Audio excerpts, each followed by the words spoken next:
There are many references in the Quran talking about tongues. There are many references in the Quran talking about tongues.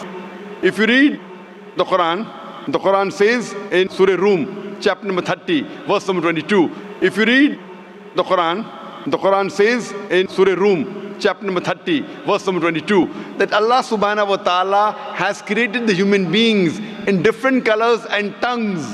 That Allah subhanahu wa ta'ala has created the human beings in different colors and tongues so that you should recognize each other. So that the men of understanding will understand. So that you should recognize each other. So that the men of understanding will understand. Furthermore, the Quran says that on the day of judgment, your tongues, your organs, your hands.